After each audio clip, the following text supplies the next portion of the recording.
Hello दोस्तों, welcome to our channel fly like wings. मेरा नाम अभ्युदय है और सबसे पहले मैं आप सभी से कहना चाहूँगा हैप्पी न्यू ईयर।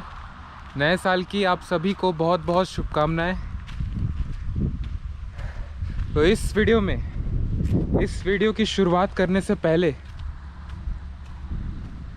मैं चाहता हूँ कि मैं यहाँ जो पैरी नदी है उनका आशीर्वाद ले लूँ और आपको भी इस भव्य और खूबसूरत नदी के दर्शन कराऊं, जिसका नाम पैरी नदी है। मेरे पिछले वीडियो में मैं राजिम के ऊपर वीडियो बनाया था, जहाँ पे त्रिवेणी संगम हमको देखने को मिलता है, जहाँ 3 नदियों का संगम है, महानदी, पैरी, सोंडूर। तो आप राजिम वाले वीडियो को देख सकते हैं। और आज जिस वीडियो को बनाने के लिए मैं निकला हूँ, जिस जगह को विज़िट करने के लिए, जिस जगह को देखने के लिए आज मैं निकला हूँ, उस जगह में, उस रास्ते में ही ये नदी मुझे देखने को मिल रही है, रास्ते के साथ ही साथ चल रही है। तो मैंने सोचा आप लोगों के साथ भी इस खूबसूरत नज़ारे को शेयर करूं, जो कि ये बहुत ही खूबसूरत सी विशाल नदी है, जिसे पैरी नदी कहते हैं। प से पार्वती, पैरी के प से पार्वती। तो दोस्तों, आप लोगों के सामने है एक बहुत ही विशाल तट, एक बहुत ही विशाल नदी, जिसे पैरी नदी कहते हैं। ये है दोस्तों पैरी नदी। ये पैरी नदी का तट कितनी विशाल है, देखिए।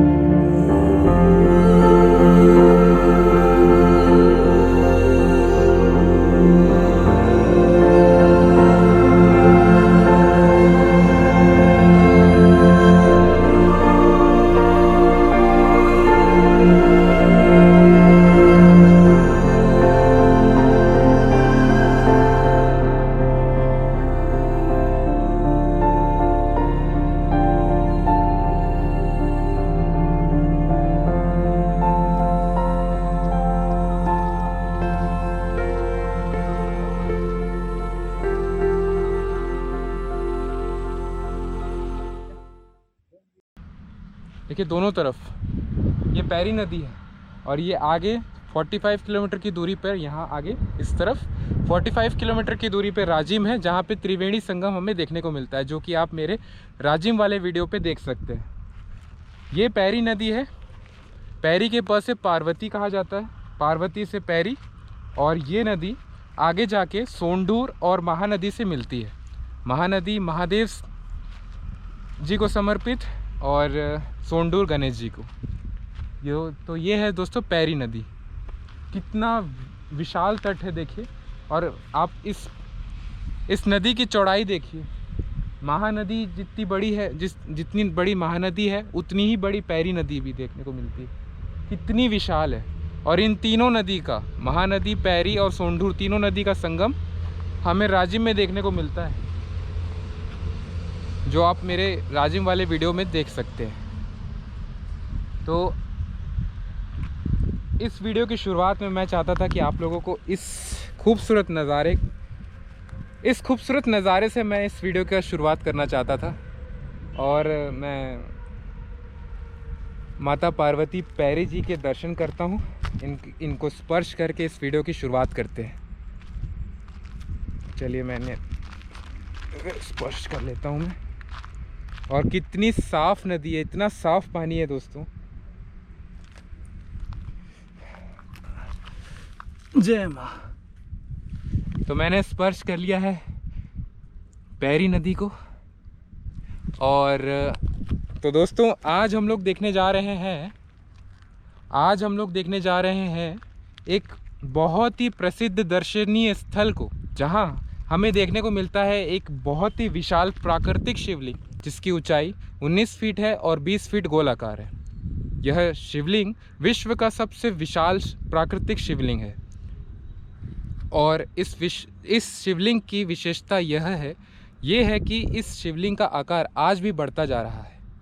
तो चलिए दोस्तों जानते हैं इस शिवलिंग के इतिहास को और दर्शन करते हैं इस विश्व का सबसे विशाल शिवलिंग जिसका नाम है भूतेश्वर महादेव। तो दोस्तों मैं पहुंच गया हूं भूतेश्वर महादेव मंदिर और ठीक मेरे सामने भूतेश्वर महादेव मंदिर जी का मुख्य द्वार है जो कुछ इस तरह दिखाई देता है।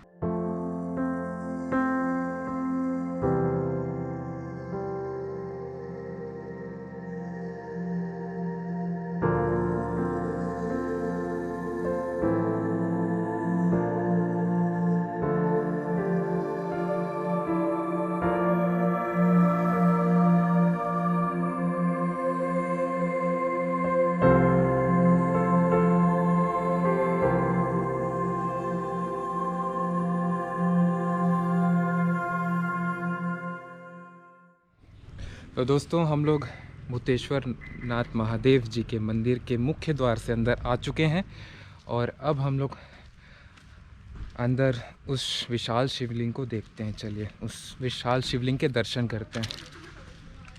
यहाँ बहुत सारी दुकानें हैं जो आप मेरे साइड में देख सकते हैं और ठीक मेरे सामने है वो भव्य विशाल विश्व का सबसे विशाल शिवलिंग और चारों तरफ घना जंगल। देखिए इस घने जंगलों के बीच स्थित है ये शिवलिंग। काफ़ी अच्छा लग रहा है। रास्ते में चलते चलते रायपुर से यहाँ तक आते आते हालत ख़राब हो गई। 90 किलोमीटर की दूरी है।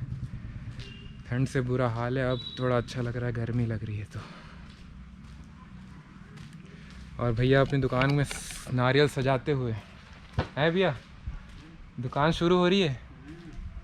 चलिए और यहाँ पे है घंटी, इसे बजाते हैं हम। घंटी की आवाज़ सुन के कितना अच्छा लगता है। इसको भी बजा देते हैं।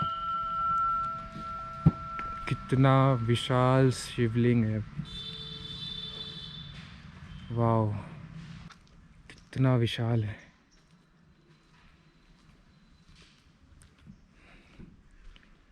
और ये जलहरी, ये प्राकृतिक शिवलिंग है दोस्तों जो कितना विशाल है। इसे देख के ही समझ में आता है कितना विशाल है। इसकी भव्यता मुझे आज देखने को मिल रही है। ये बहुत विशाल है।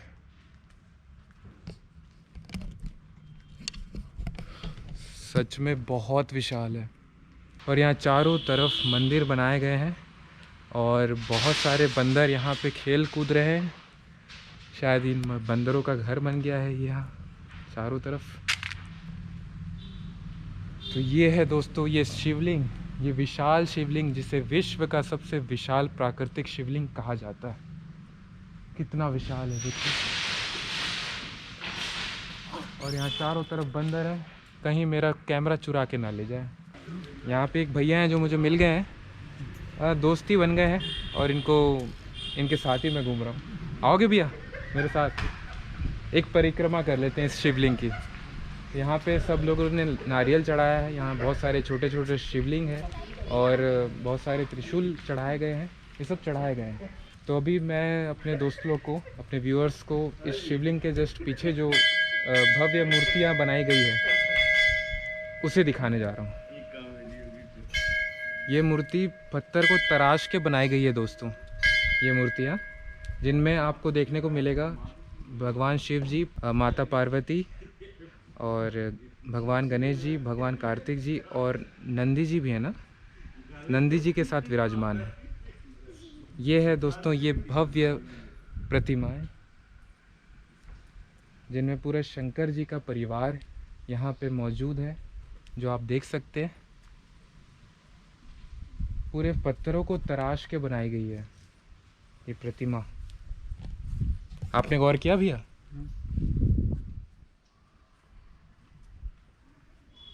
ये भी उसी समय की होगी जब ये मंदिर बना होगा। ये शिवलिंग की स्थापना, मतलब ये शिवलिंग प्रकट हुआ होगा, तब से ये मूर्तियाँ यहाँ पे बनाई गई होगी, है ना। और ठीक मेरे यहाँ पे एक शेषनाग बोलते हैं ना। हाँ। शेषनाग की मूर्ति बनाई गई है, कितनी अच्छी लग रही है। और यहाँ आओ और इनका आकार देख के ही मतलब ताज्जुब होता है ना कि कितना विशाल शिवलिंग हमें देखने को मिल रहा है। कितना विशाल है देखिए। चलिए परिक्रमा पूरी कर लेते हैं। ये जलहरी है दोस्तों, जो कि ये भी प्राकृतिक रूप से निकली है। तो मेरी एक परिक्रमा होने जा रही है। बहुत विशाल शिवलिंग है, बहुत विशाल।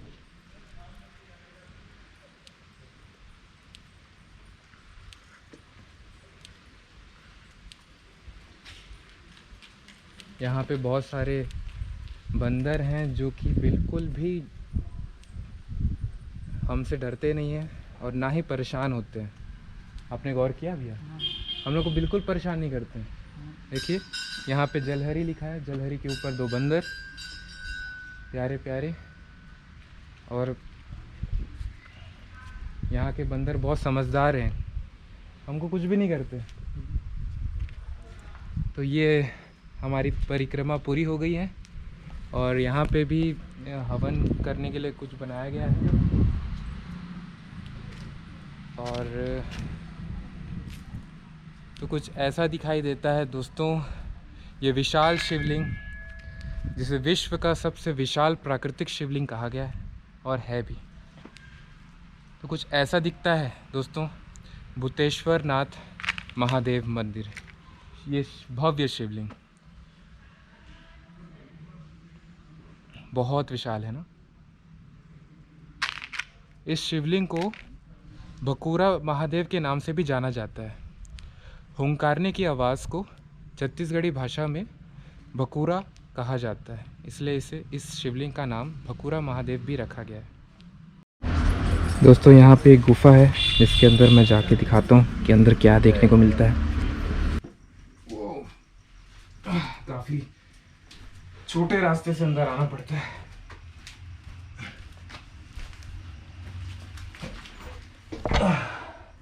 तो दोस्तों गुफा के अंदर आपको ये फोटोज़ दिखाई देंगी, जिनमें माता जी की फ़ोटो है, लक्ष्मी माता है, राम जी, लक्ष्मण जी, सीता जी की फ़ोटो है ये, और काली माता जी की फ़ोटो है।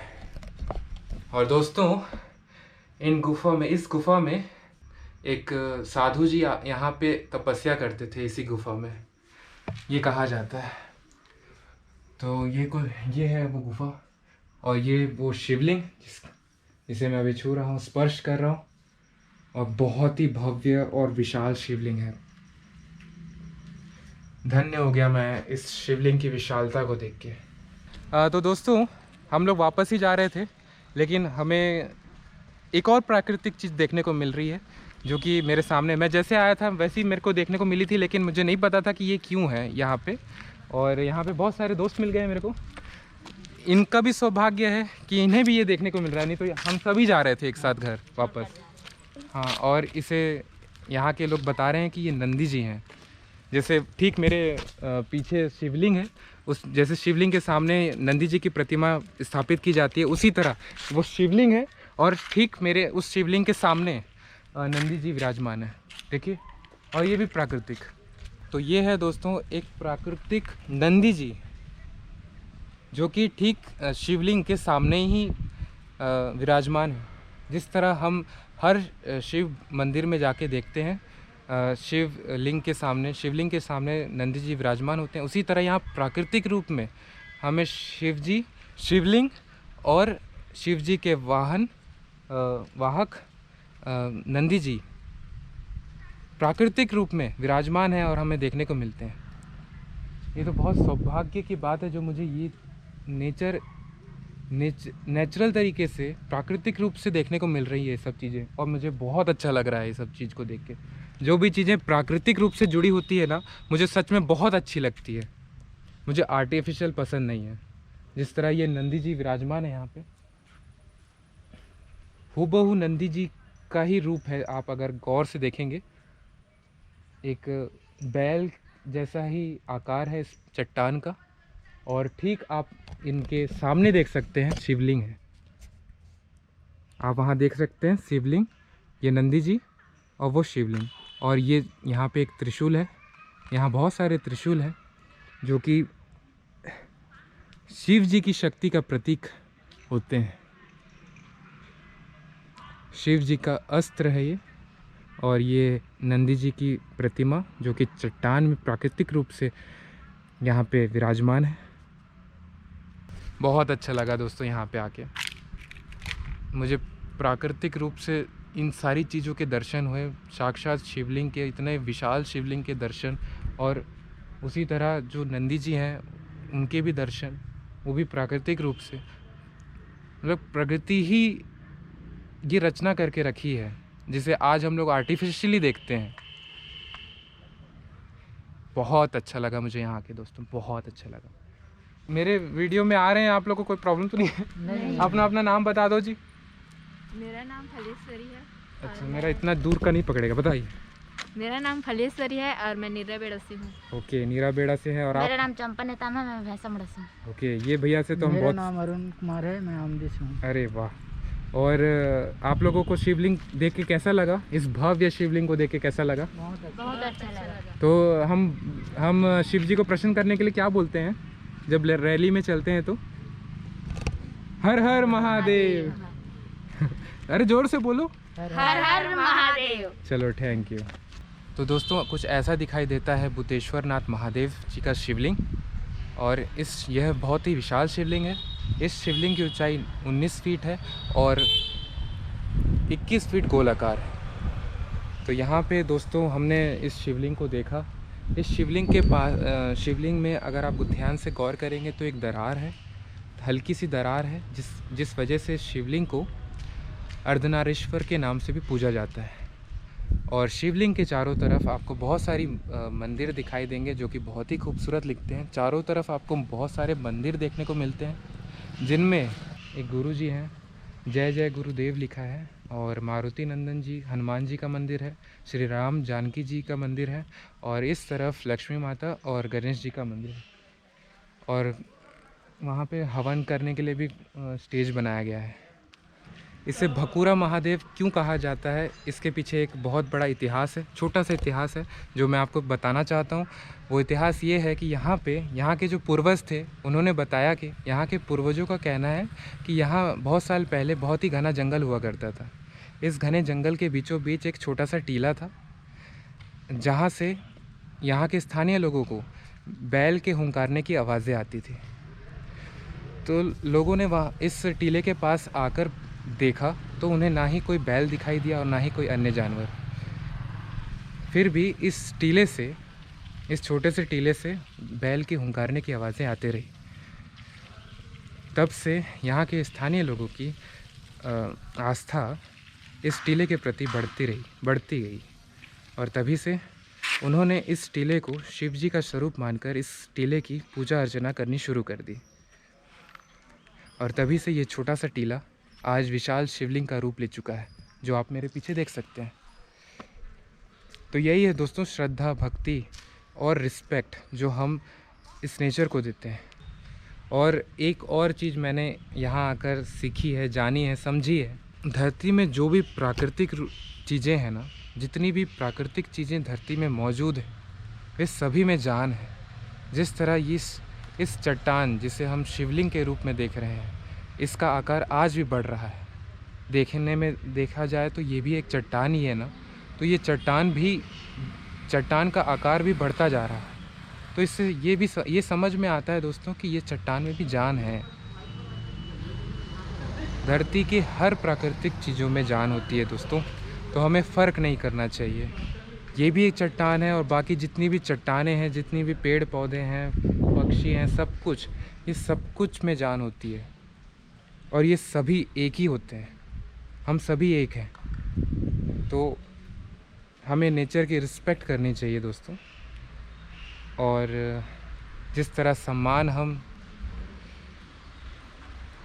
अपनी भक्ति, अपने विश्वास को करते हैं, उसी तरह हम अपने नेचर का भी सम्मान करें। इसे भी हम इसी नज़र से देखें, फ़र्क नहीं करें। जिस तरह हम इस विशाल शिवलिंग को देख रहे हैं, उसी तरह ये धरती के हर एक कोने में आपको शिवलिंग देखने को मिलेगा। अगर आप इस तरीके से देखें तो, कि हर प्रकृति, नेचर, धरती के हर एक प्राकृतिक चीज़ों में जान होती है। यही चीज़ मैंने आज समझी है दोस्तों, कि रिस्पेक्ट कीजिए हर चीज़ों की, हर चीज़ की, हर प्राकृतिक चीज़ की जो भी धरती ने हमें दिया है। जिस तरह ये शिवलिंग है उसी तरह। तो दोस्तों ये है भकुरा महादेव, विश्व का सबसे बड़ा विशाल प्राकृतिक शिवलिंग, जिसका नाम है भूतेश्वर महादेव। आई होप आपको ये विशाल प्राकृतिक शिवलिंग अच्छा लगा हो देखने में, और मेरा वीडियो भी। एंड मैं आप सभी से कहना चाहूँगा, thank you so much for subscribing our channel. दिल से उन सभी को शुक्रिया जिन्होंने भी मेरे चैनल को सब्सक्राइब किया है। And be happy always, take care, thanks for watching.